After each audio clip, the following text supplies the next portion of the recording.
Run it up, then run it back. Run it up, then run it back. Run it up.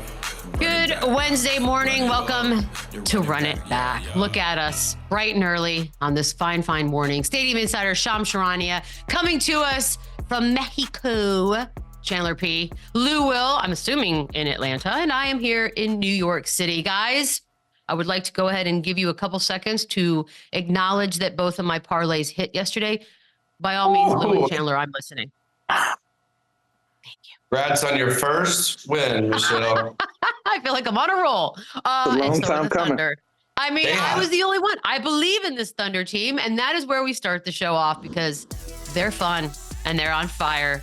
Playing the Celtics, they win SGA 127-123, finished with 36, 7, and 6, including the free throws that sealed everything up with 3 seconds to go. Holmgren, 14, 7, and 4 blocks. Tatum, thank you. He threw in his 30 points. Porzingis with 34 and 10. They're growing up fast, and they're doing it right in front of us. They've won 10 of their last 12, and they've had wins over, here we are, Clippers, Timberwolves, Nuggets twice, and now you got a Celtics win.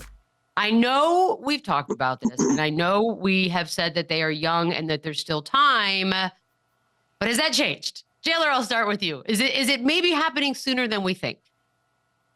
Yeah, it is. Because the teams that you just said that they've beaten, it's impressive. They've literally knocked off all the teams that others consider contenders right now. So it's hard to overlook them. And yeah, you can look at the future of their team. You can look at that they're in the best shape. They're young, they're inexperienced.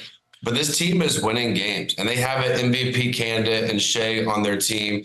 They have the lock rookie of the year in Chet. And they have this young core that doesn't play very young. And they seem mature. They seem to all know their role. You never hear any locker room issues with this team. And this roster, it just works. They have a mix of vets, like a guy like Lou Dort, who just is okay with the dirty work and playing defense and letting these young guys, get off and do their thing. They move the ball, they shoot the ball. They are super impressive. And when you look at the landscape of the Western Conference, there's obviously some really good teams. You got to knock off the champs and the Nuggets. The Clippers are hot. There's some older teams.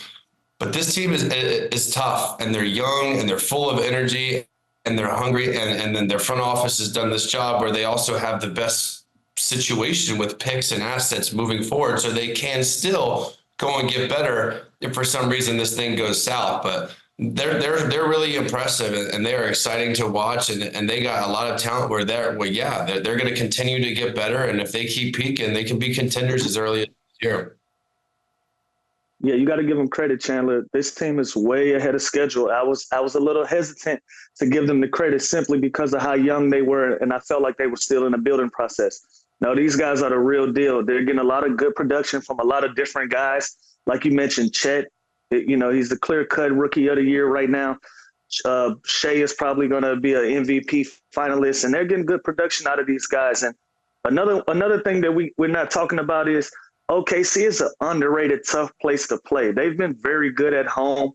They feed off of that crowd, and you got to give this team a lot of credit for doing that and having these big wins throughout the course of this season. They're almost at the halfway point, and they're putting everybody on notice. They're going to be a real contender. They're going to be a real tough out come playoff time, and so this is going to work wonders for them. And confidence is one of those things you can't manufacture. Either you got it or you don't. And this team is playing with a hell of a lot of confidence. And if you look at that young core, the young core, the entire thing is young, but SGA, Chet, both Jalen Williams, you've got Giddey out there. Can you name a better core, Chandler, right now off the top of your head? No, San Antonio would be next. But there's a lot of questions about San Antonio. As good as Wemby is how long can he do it? Is he going to continue to stay healthy? Similar questions to Chet. But this core in Oklahoma City, it's different. They got guys like Case and Wallace that we never even talk about, who's a rookie from Kentucky. That's solid. You got Isaiah Joe, who truly is one of the best shooters in the NBA, and we don't even really talk to him. I love Wiggins. So the list goes on and on with the talent and the assets they have. Jalen Williams, Giddey, Shea, and Chet get all the credit, but there's more to this team. There's a kid, Trey Mann, that went to Florida that's an absolute stud, that is a go bucket, like getter, who can shoot the ball, is athletic. So this team has 9 to 10 young, talented players that can be significant players on other teams. So I think it's not even close. They have the best core now, and they have the best core moving forward. It's a good place to be, Shams. We all know that they've got 7,000 draft picks still, as this has been the process they've laid out, and they have followed it to a T. So are they on track to go out and get another star sooner rather than later and make this thing viable now? From an asset perspective, no one has what the Thunder has. 11 first-round picks, up to 11 first-round picks they can trade. They have 20-plus second-round picks they can trade. They have a ton of swaps they can move. So if they want to, they can really go out and get any player that is disgruntled, any player that's available in trade. When you talk about guys like Pascal Siakam, OG Anunoby, these are all guys, if Oklahoma City really wanted to be involved, they can definitely, most certainly be in the conversation. But when I talk to teams around the league, they haven't sensed any urgency from the Thunder. I think the Thunder, from everything I've heard, they're focused on this current group, what they're building right now. It's tough to say exactly what they need. When you look at their starting lineup, Josh Giddey, Shai Gilgeous-Alexander, Lou Dort, Chet Holmgren, Jalen Williams is another guy that we don't speak about. They call him J-Dub in Oklahoma City because they have another guy named Jalen Williams coming off their bench, along with Kenrich Williams, along with Isaiah Joe. This team is 8 players deep. And players that can legitimately, like a guy like Isaiah Joe, the second Jalen Williams, Kenrich Williams, who was their starter before they got this influx of talent. These guys are starters on several teams across the league. So this is a deep team already. It's hard to know until you make a playoff push or you get into the playoffs. This is still not a playoff tested team, exactly what they need, how far they can go. And also, do you bring in a vet in this young nucleus right now? So they have a lot of flexibility. They have the most assets of any team in the league where they can really dictate exactly when they want to make that push for a superstar player if they feel like they need to add another superstar player. They're just the most patient organization in sports, it feels like. Lou, obviously, I'm going to go to you first on SGA. That was your guy. We started the season talking about him. He's doing everything and more that was predicted for him. He's averaging 31, 6, and 6. As you see, they currently are second in the West. His MVP odds right now at what, 400 plus 400? Can you make a case as to why he should be MVP this season? Yeah, I mean, if you take him off of this lineup, I don't know if we're still having this conversation about the Oklahoma City Thunder. I don't know if you guys remember at the beginning of the season, I said for him and even Jason Tatum, for them to be mentioned in this MVP race, their team has to be top 3 in their conferences, and they got to average north of 25 points a game while doing it. SGA has exceeded that with 31, 6, and 6. Playing out of his mind, playing consistently. You know, it's not like he's just in a great run. This is who he's been this entirety of the season. And so he has an opportunity. I really feel like at this halfway point, not only is he the best point guard in basketball right now, but he's I feel like he's gonna be. I mean, you can't be a top 3 MVP finalist and not be considered the top point guard, right? And you're gonna be the only one that's gonna be an MVP finalist. You're gonna be the only point guard in that conversation. So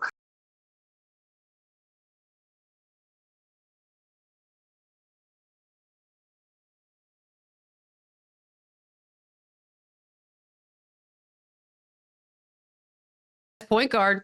Are we good with that? He's playing like it. It's hard to not give him that right now. Obviously, I still would take Steph and I would go with Luka over him. But when you look at this kid's future and 25 years old and what he's doing on this team, and I do agree with Lou where he is super valuable to this team. He's clearly the head of the stake. He's clearly their best player they need this guy. If he would happen to go down, I think they'd go on a little bit of a skid here. He's very important, but yeah, when you look at this kid's future, I'm not just looking at the best point guard in the NBA. I'm looking at possibly the best player in the NBA. He's got that much talent. He's been that consistent. He can do it all. So this kid is, he's clearly worked extremely hard and he's put himself in the situation he's not a star anymore. He's an absolute superstar. Superstar. Okay, we got to talk Boston for a second. Depth has been the big buzzword, neon lights, all that good stuff. And you guys have talked about it. Come playoffs, that's fine, but we're not in the playoffs yet. We got a long way to go. And last night, the Celtics bench had 18 points total. Does this need to be addressed before the deadline, Chandler? Yeah, because they got exposed, and they get exposed with their depth every single night. And this is a team that their starting five is the best five, and everyone I think in power rankings would say the Celtics are the best team in the NBA, which is why me and Lou took them last night against this young squad.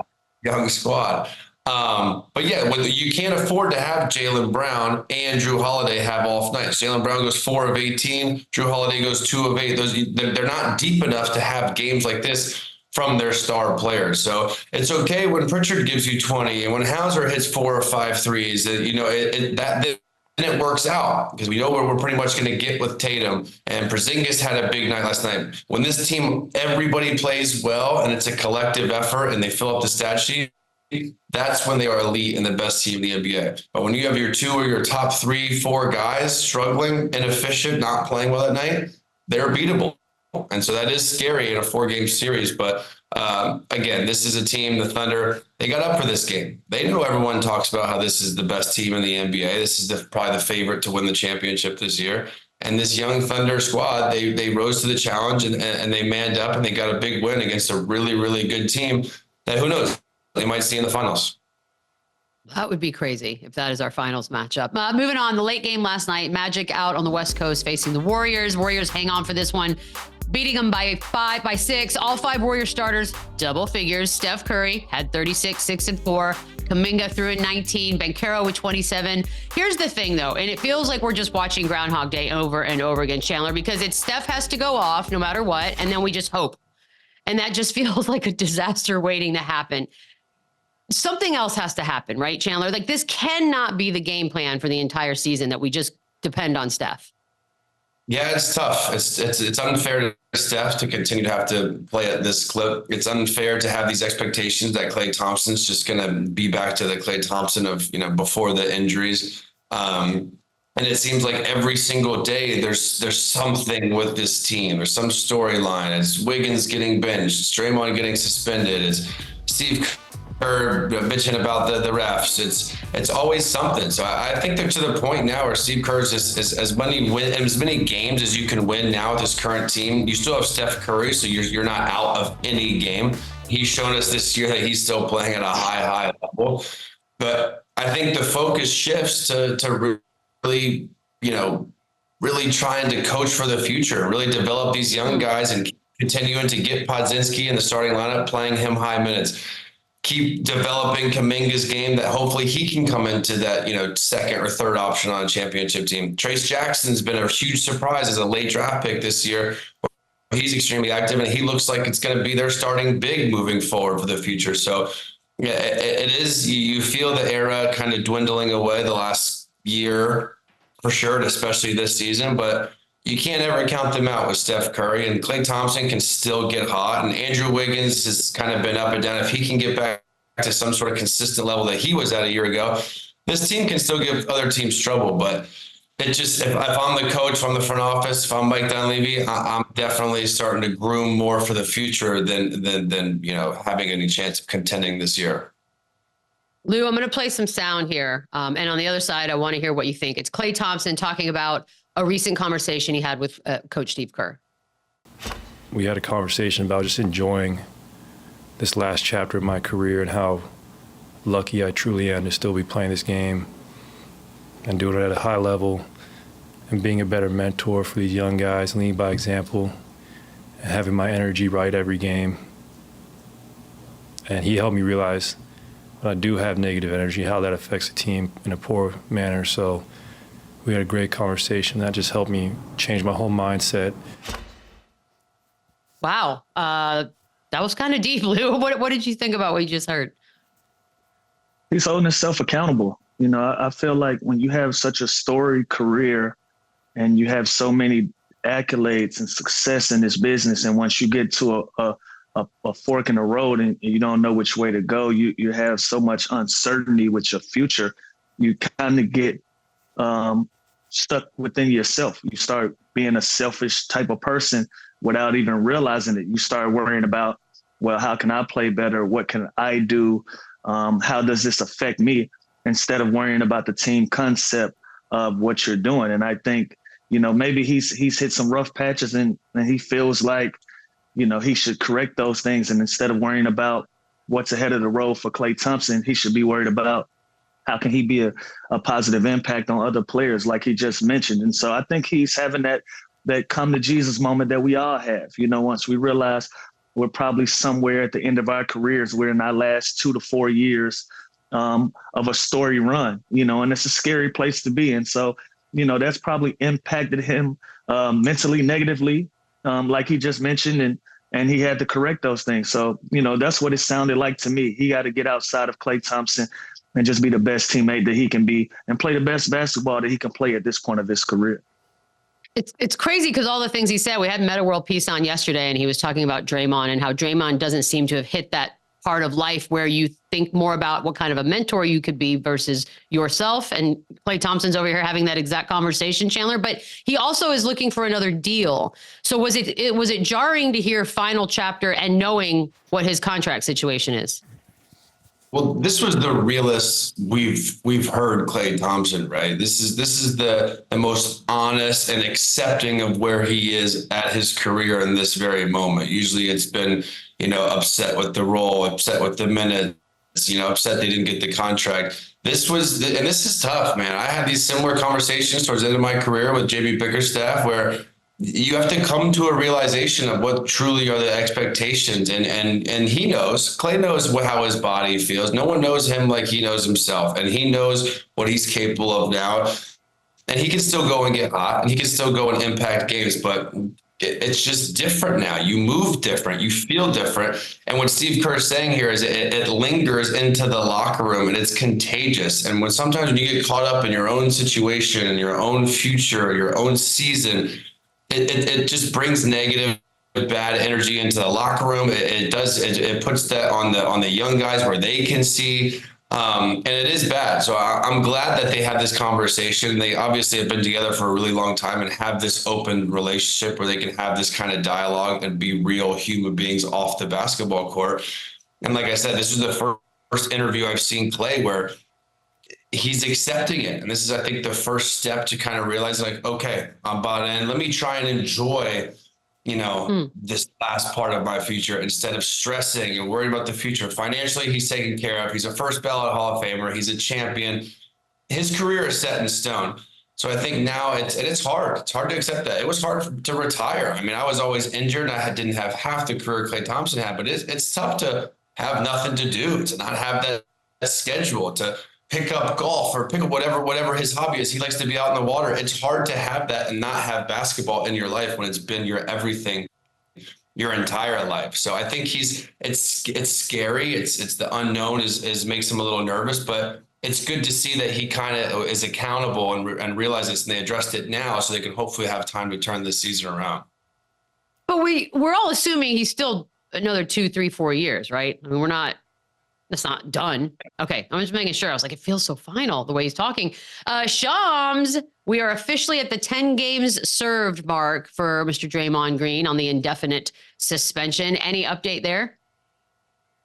As we reported recently, I think it's still going to go through at least the second week. So into next week, the second week of January. He has been working out alone, an individual, from what I'm told. He has not reported yet to the facility as of yesterday. I do expect that to change in the short term. I think eventually here in the near future, he's going to be back around the team, around the facility. He is able right now, even though he's suspended indefinitely, and even though he started counseling, even though there was a 3-week minimum that he would be away from the team, he was still allowed to practice with the team, be around the team. He is not as of yet. He's had regular check-ins, I'm told, with the league, with the Warriors. It's still a fluid process. I think it's clearly longer than just 5 games, 6 games. It's now reached 10 games, and it's going to be at least in that 12, 13 game pocket. He's still got to ramp up with the team. He's still got to fulfill requirements with the league, with the Warriors. So there's still a few more hurdles, a few more steps before Draymond Green is back on the floor. This time is flying. All right, guys, we had another game last night. Spurs in Memphis. Look, it wasn't a blowout. There you go. Grizzlies handled them, though, 106-98. Ja Morant with 26, 10, and 5. Desmond Bane, 24 and 10. Wembanyama, 27, 4 blocks, played 26 minutes. They're back in the win column. They had lost 3 straight, talking about Memphis, of course, but now they are at 11 and 22. The hole that was dug was very deep.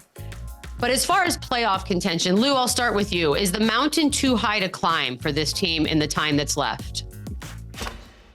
Yeah, I'm at this point, I don't even want to talk about Memphis no more. But oh, why is that? but I just feel like this hole has been dug and it's too deep. You know, you got teams like the Lakers that are on the bubble at 10. You know, LeBron and AD, they're gonna fight like hell to put themselves in contention. Phoenix is at 8. They're going to get rolling. You know, we just finished talking about this Golden State team at 11. They're going to eventually get rolling. I can never count Steph Curry out. Hell, I don't want to count Ja Morant out. I just feel like that hole is so deep at this point. They're going to have to play perfect basketball. They can't run into any adversity at this point, and it's almost impossible in the NBA season. And so I think they're doomed for this season. They come back strong next year. Oh, that's daunting, Chandler. You want to talk about the moment? You knew this moment was coming. You knew when Ja came back and he was going to face Wemby at some point. It circled on a calendar somewhere. It was destined. Look, to even try it is one thing, and to do it very well and successfully, Chandler, is another. What did you think? I mean, I love it. This is why he's must see TV. This is why he's one of the most fun players. He always gets people with this little inside out kind of jab crossover, and he's just so boosty, man. It's crazy. He's fearless. I love it. This is what makes him probably the most exciting player in the NBA to go and do things like this on a guy that's 7'6", and everyone's talking about wanting to put him on a poster. Well, Ja Morant did it, and he did it pretty easily. You know what? I hate to even admit this, but I was kind of like waiting for this moment and was excited to see what he was going to do. Because if everybody else is trying to dunk on Wemby, you know Ja Morant is going to dunk on Wemby. Shams, I want to talk about Wembanyama for a second. He's only played over 25 minutes once over his last 5 games. He had one foul over that entire stretch. Is there something going on with this minutes restriction? Should we read more into it? Well, the Spurs are taking a more cautious approach. He had an ankle sprain. He twisted his ankle, and then he re-aggravated it on a ball boy, I believe in Dallas a couple weeks ago. And ever since then, they've been taking MRIs, they've been taking imaging, and what they feel is that by putting him on a minutes restriction of around 25-ish minutes, and then also sitting him on back-to-backs, on one of the legs of the back-to-back, that is the approach they want to take for at least a couple weeks of what Greg Popovich said last week. I am told his ankle is improving. It seems like he's on the tail end of this program that they have him on, but I mean, it's obvious. Instead of sitting these games, instead of just being a guy that just gets shut down for a week and a half for an ankle sprain, Victor Wembanyama does want to play. He wants to play through it. And for the Spurs, this is a cautious approach, especially in a season where it's not like the Thunder and you're in a position where you're competing for the playoffs, you're competing for a high seed. This is a Spurs team that's obviously still trying to build, still trying to see which players they want to move forward with, which players they want to build around Victor Wembanyama and Devin Vassell and those guys. So for Wemby, it's more of a cautious approach. Well, haters are going to say they're tanking again for a higher draft pick. Lou, do you think that's what's happening already? I don't know if they're tanking. This is just a young basketball team going through growing pains. They're sitting at last in the Western Conference. So I don't think that this is something that they're doing purposely. I think this is just where this team is and where their development is at this point. And, playing them 30 to 35 points a game isn't really going to make a difference in the entirety of the season. So like Shams just mentioned, I think this is a cautious approach.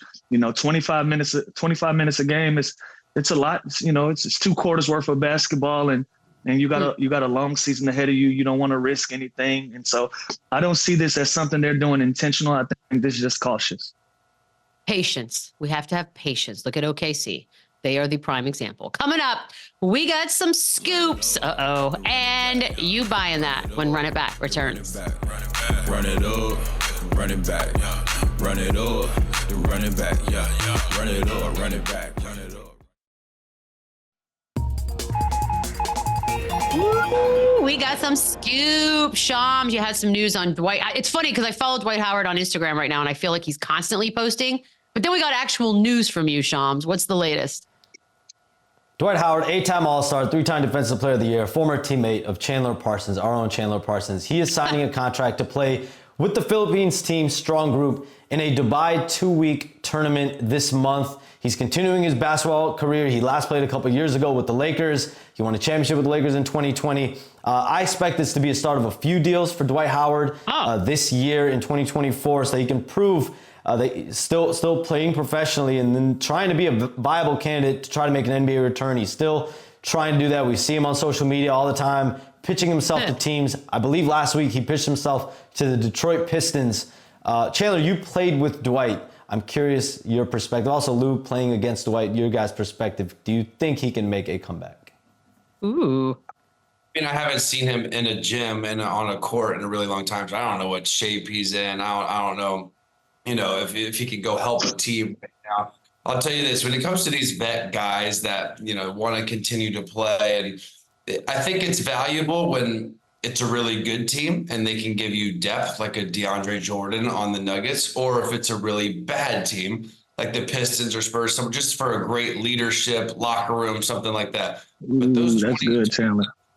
Those 2023 teams that are like kind of in the hunt, slightly contender, I think they would rather groom young kids with an upside rather than just sign a Dwight Howard and have him there. But I think there are certain situations, there is value to getting the experience, the leader, the good locker room guy. I just don't know what kind of shape Dwight is in. I'll tell you, I went to Philippines with him for a preseason game in Houston when we had Jeremy Lin, and the place is insane. So it's going to be a lot of fun. They have such big basketball fans. They sell out all these arenas and games. They show so much love. So he'll definitely have a good time there, and hopefully he plays well and notices teams. But I haven't seen him on the court in a long time to even give my opinion on it.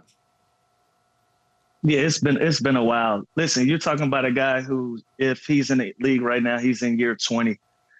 I would like, for all of us older guys, we got to have peace in knowing when we're at the end of the road. And that's okay. There's nothing wrong with that.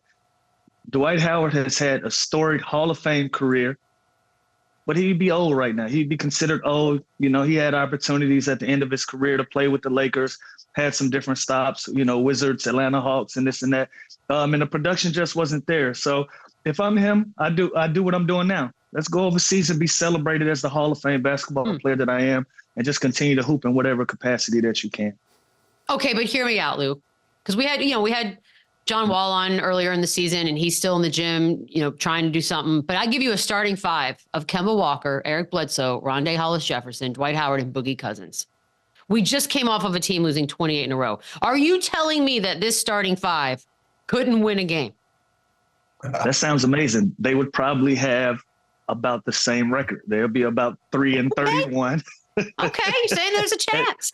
Yeah, at this point in their lives and at this point in their basketball lives, those are very talented guys, so I don't want to go out on a limb and say they wouldn't win a game, but at this point in their careers, they'll probably get somebody some night. See, I like this. Okay, you guys, look, Chandler, you and Lou, when it came down to officially deciding it was time to retire, and Lou, you did it recently, really recently, last season, after 17 years in the league. Was there ever a moment that you considered, going overseas, playing in a different country, and extending the playing in your career? Absolutely not. I knew I was coming to an end. My thing was mental. I couldn't take any more shoot-arounds. I didn't want to practice anymore. I didn't want to go to meetings anymore. I wanted to start the season, wake up, and we're in playoffs where it felt like the basketball really, really mattered. And that's where I was mentally.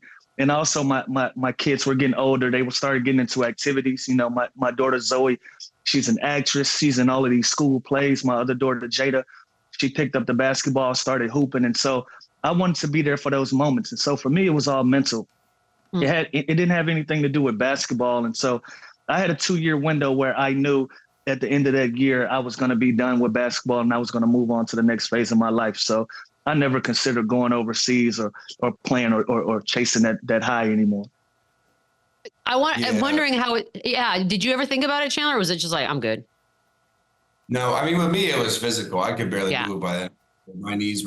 I need knee replacement right now. So there's no way I. Fair. And when I was drafted, I think there was a lockout, and I went and played in the EuroLeague, and I played in France for 2 months, and that was a great experience. That was really the first time I enjoyed Europe and traveling to all these different countries. But when you go there first and you come to the NBA, you don't want to go back over there. It's not the private planes. It's not the Four Seasons. It's not the setup. It's not even close to what the NBA provides.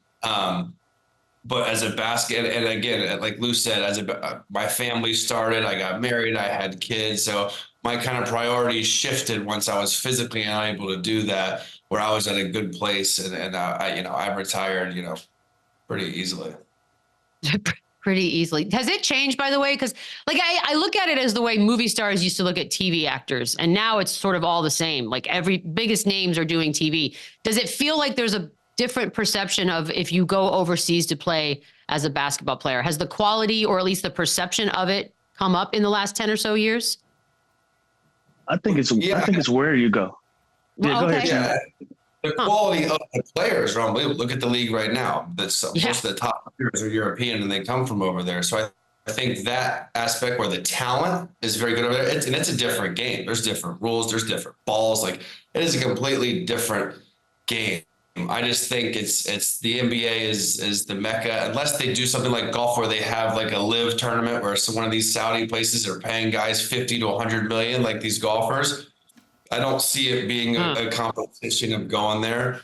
But yeah, like going to play for like Real Madrid or, Maccabi Tel Aviv, like, or these big time teams, it's awesome. The games are insane. My high school point guard, Nick Clay, still plays over there. I think he plays on Olympiacos in Greece, and there's SWAT teams around the arena. There's fireworks going off inside. It's an insane environment, and it's a lot of fun. And to be able to explore the whole world and see that side of the world is super interesting. But I just don't think. I mean, it depends, I guess, where you are financially. If you're still, because they don't pay nearly as much, but they pay pretty good money. So there's pros and cons to it. I just think it's different for every player. He was like, yep, yeah, I agree. I wouldn't mind it. Like a little European tour would be fine. Shams, love you, mean it.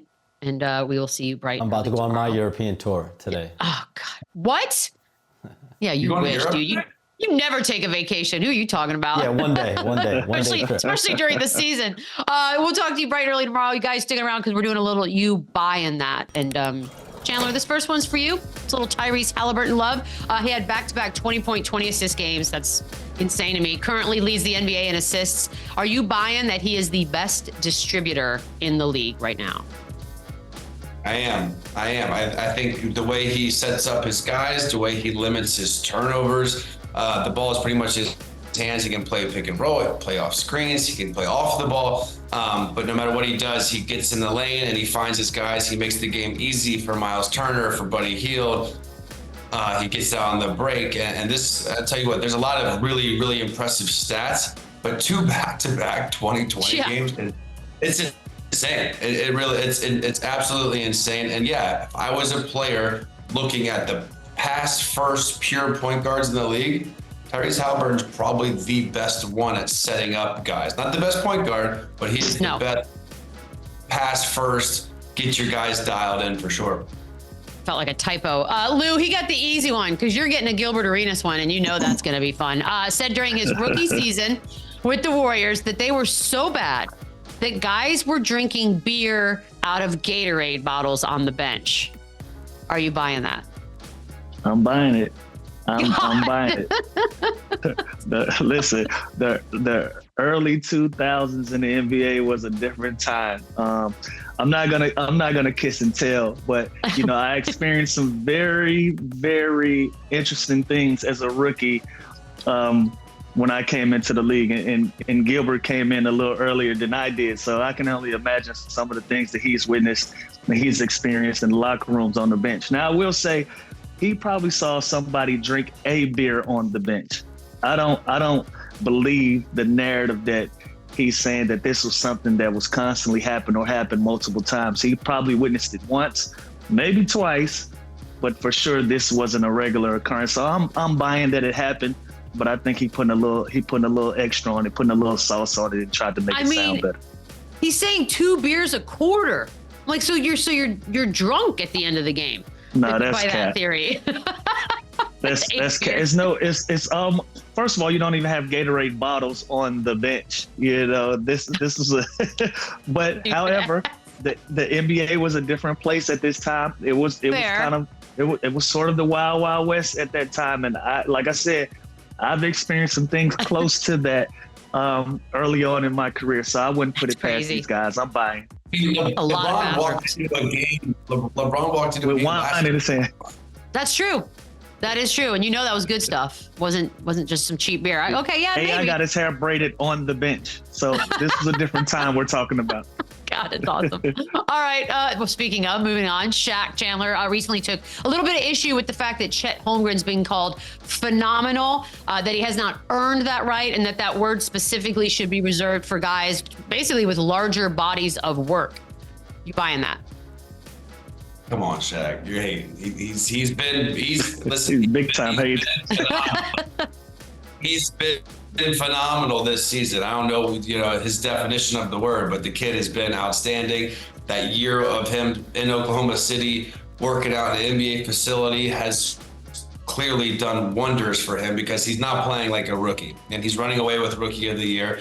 But I'll say this, even Chet said the other day, or I think yesterday, he said, I haven't done shit, or his exact words. So I understand where Shaq's coming from. He's played, but the guy's played 30 games.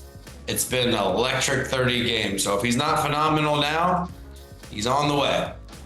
Yeah. Maybe he needs a couple more months. I don't know. Lou, you get a Jokic one here. I like this one. It says when he finishes his career, he hopes that nobody knows him, saying, quote, "I really don't like this life." Are you buying that Jokic really just hopes to drift off into anonymity?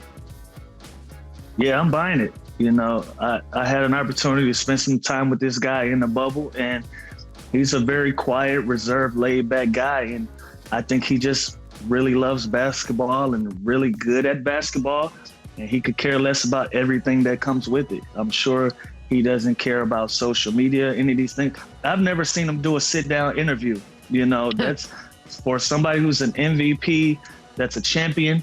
I've never seen him do sit-down interviews. I've never seen content on social media where he's showing a lot of his personality. This is a guy who's hooping and going home to his family, and when he's done with it, he's going to go back to his country. And as far as we're concerned, he's gonna be living an anonymous life. I'm sure he'll be celebrated at home, but he said it last year, after he won a championship. I really could care less about everything else that's going on around it. I'm happy that we won, but other than that, I could care less. And so I'm buying this. Some guys just doesn't care for the lifestyle of being highly recognizable, and it seems like that's his MO. Give the man his horses. Confused. When I saw him in that commercial, the hotels commercial with Peyton Watts the other day, I was like, what? He must have got a bag. A big old bag. Well, look, horses have to eat, and we all know that that's his passion behind his family. And so, yeah, I love it. I totally believe him. Chandler, Adonis Haslam is mad. Took some issue with the Heat for having Bill Russell and Michael Jordan's jerseys up in the rafters. Said he respects Bill Russell, obviously, but, quote, why the F is his jersey hanging in Miami? You buying that opposing players' jerseys have no place in the rafters of those arenas? Yeah, I couldn't agree more with Udonis Haslam. Like, I love Michael Jordan, but his jersey should not be hung in Orlando. Like, it makes no sense to me. Nothing for that franchise besides beat the shit out of him for years. He did nothing for that city. It makes no sense for someone. And I understand the history and the respect, but there's a lot of players that have done a lot for the game. And are we just going to hang up all these random ass jerseys in opposing arenas? It really is silly, and I understand that people come and go, and then there's tragic deaths, or like a Kobe, but to hang up a jersey in another arena, I'm with you, Donis. I don't see it. I don't get it. Those jerseys are supposed to be retired for the players that have done the blood, the sweat, the tears in that city, in that organization. So I agree with them. Shit, yeah. Even Dan Marino's jersey is retired in Miami. So I don't know what's the culture there. I don't like it. I think it's weird. It's a weird explanation 40 years from now when somebody asks you, did they play here? And you're like, no, it's just a thing they did for some whatever reason. Lou, Gordon Hayward was on the Paul George podcast recently talking about Kobe's final game, saying, quote, he probably airballed 6 or 7 times. He shot 50 shots. I don't think he was that good throughout most of the game. He did, however, mention how impressive he was in the final 3 minutes, but you had a front row seat. Are you buying what Gordon's saying here? Hell no, I'm not buying that. He still had 60. He didn't get 60 in 3 minutes. Like, it ain't like he had 30 and he got another 30 in 3 minutes. He was kicking y'all game throughout the course of the basketball game. You know, he went out that week. He said he was going to take 50 shots. He did it, got 60 points out of it, made the game winner, put it all on the line, and y'all couldn't do nothing with him. Y'all didn't stop him. So if he wasn't that good throughout the course of that game, y'all weren't either. And he went out on top of the mountain with a 60 piece on top of your head. So not buying that. I kind of love that he said he took 50 shots and you're like, no, he said he was going to take 50 shots. So if anything, he set a goal and he reached it. I don't know what the problem is. He literally said that week he's going to take 50 shots and then turned around and was like, hey, you guys should play with me. We were like, hell no. Meta World Peace, Lou Will, Brandon Bass. We were the 3 vets that set out that game because we were like, we want to watch just like the rest of the world's going to watch. You know, we hadn't played the 10 previous games before that. So we weren't going to play in that game to watch you take the 50 shots that you're telling a week beforehand that you're going to take. So, Gordon, I'm not rolling with this, bro. 6 or 7 air balls, sure, but he still had a 60 ball. Yeah, no, that one didn't work. Coming up, new year, new power rankings when Run It Back returns. Run it up, run it back, run it up, run it back, run it up, run it back.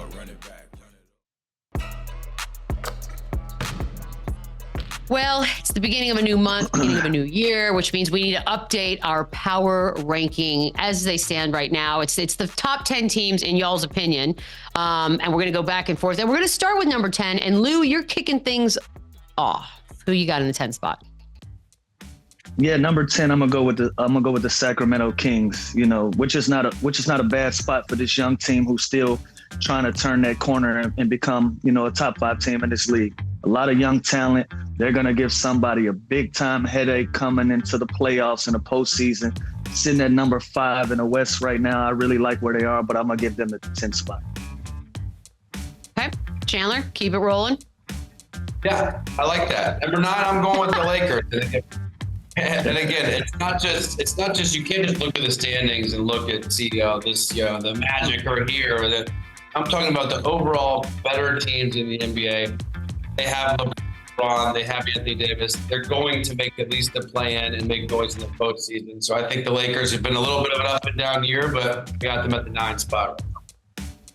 That's weird, but okay, I'll let it go. 8, Lou. Well, number 8 for me is going to be the Phoenix Suns. This ranking is purely based on potential.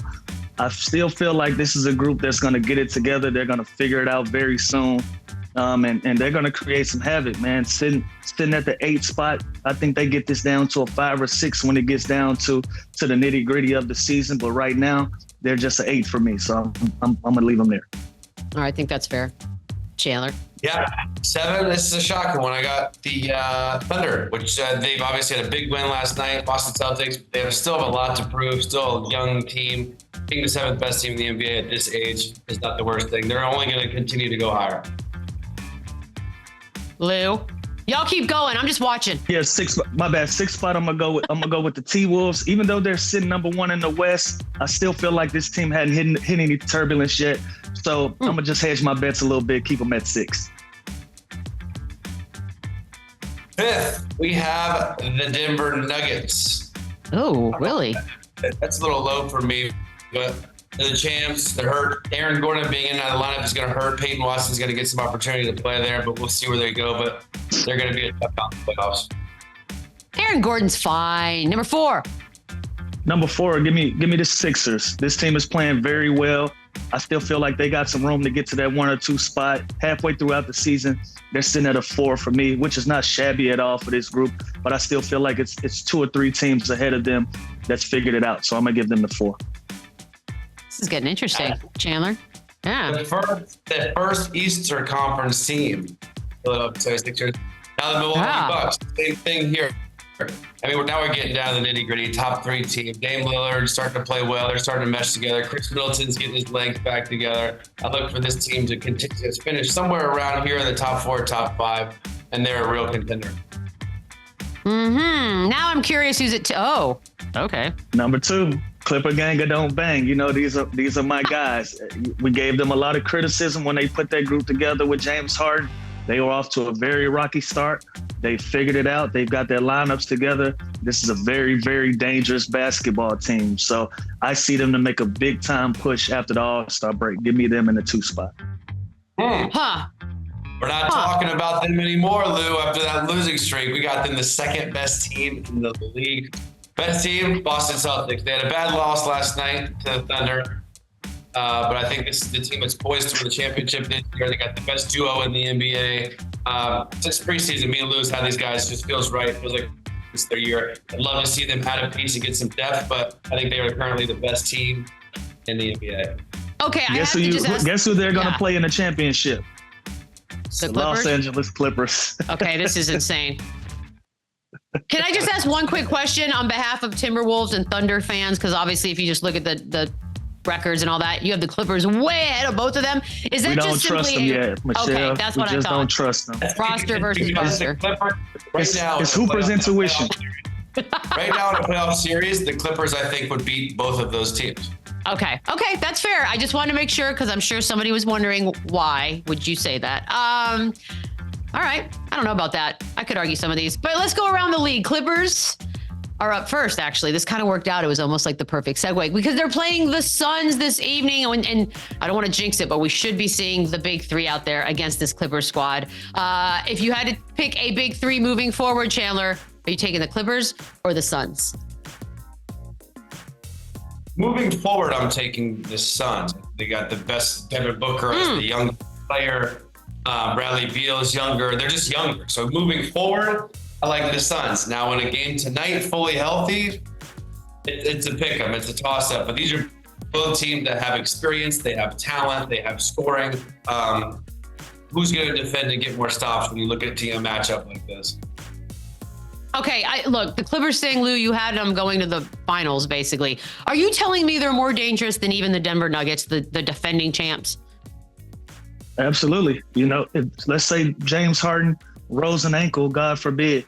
You still got Paul George, Kawhi Leonard, Russell Westbrook. Let's say Russell Westbrook has a hand issue. You still got Kawhi Leonard, Paul George, James Harden. They figured out when to have these guys on the court who mixes well, who matches well with each other.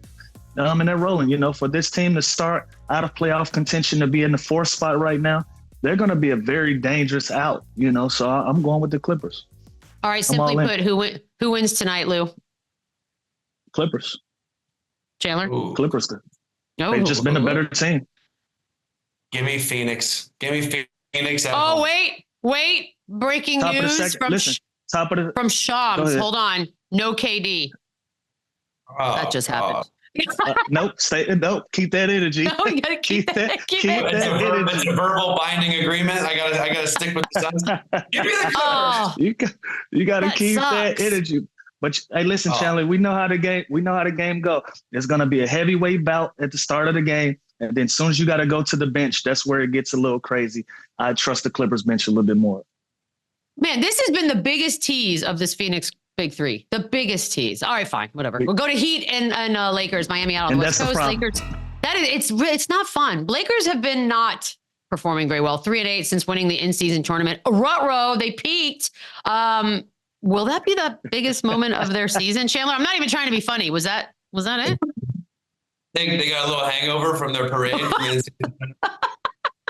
Maybe. I mean, no. Listen, this is a team that's experienced. They're an older team. I thought they would kind of take off after this, and they actually did the exact opposite. They went the other way.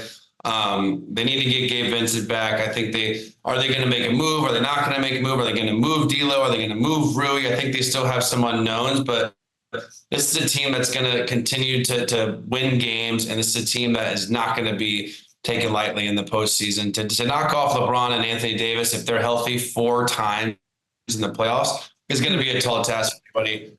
I like the Lakers tonight at home against the Heat. Yeah, LeBron James led teams have always found pockets in the season where they just kind of coast and they try to stay healthy and they start figuring some things out. This is not very alarming to me. They'll pick it up and get going again. Lou, I don't even know why I'm asking this because I feel like Miami Heat's earned the right to just sort of live by their own rules, given what they've done the last couple seasons. But do they need another star to really find themselves as contenders in year out? I would say yes, but knowing the history of this basketball team as well, they always figure it out. You know, Jimmy Butler always gets going.